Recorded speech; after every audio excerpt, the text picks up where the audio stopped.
고금리 장기화에 월급은 그대로인데 주택 관련 대출을 받은 근로자들의 부담이 늘어나면서 실질 소득이 줄어들고 있습니다.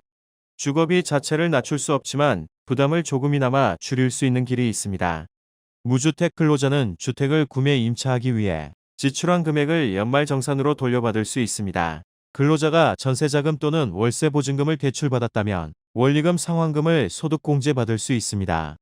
무주택 세대주가 국민주택 규모의 주택과 주거용 오피스텔 등을 임차하기 위해 대출 기관인 은행에서 돈을 빌렸다면 원리금 상환액의 40%, 연간 400만 원까지 공제가 가능합니다. 공제를 받기 위해선 임대차 계약서상 입주일과 주민등록상 전입일 중 빠른 날로부터 전후 3개월 이내 차입하고 차입금을 금융기관에 임대인 계좌로 직접 입금해야 합니다.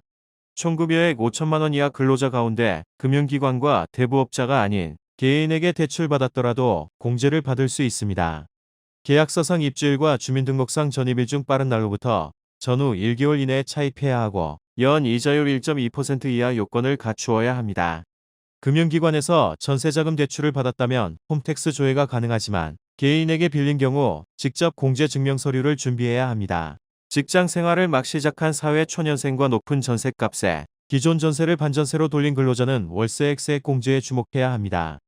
예를 들어 전세 보증금 1억 원 집을 보증금 5천만 원으로 낮추고 월세로 50만 원씩 주기로 했다면 보증금 5천만 원은 월세 보증금이 됩니다. 월세액세액 공제는 총급여액에 따라 공제율이 다릅니다. 국민주택보다 큰 집이라도 기준시가가 4억 원을 넘지 않으면 세액공제 대상이 됩니다. 총급여액이 7천만 원인 근로자가 오피스텔을 임차하기 위해 지급한 비용이 연 800만 원이라면 공제 한도에 따라 750만 원만 세액공제 대상 금액이 됩니다. 총급여액이 5,500만 원을 넘는 경우라서 공제율은 15%가 되고 이 계산법에 따라 공제 금액은 112만 5천 원이 됩니다.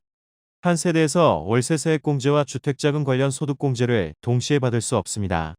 월세 공제를 받는 월세금은 현금 영수증 발급을 통한 신용카드 등 사용금액 소득 공제 적용을 받을 수 없습니다.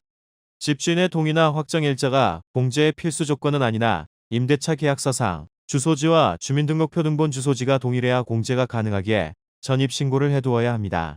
만약 집주인의 눈치가 보여 거주기간 동안 신청하기 껄끄럽다면 퇴거하고 5년 안에만 경정 신청하면 됩니다. 주택을 마련했거나 청약저축을 하고 있다면 주택을 산 뒤 매달 나가는 대출이자가 있다면 소득공제를 받을 수 있습니다.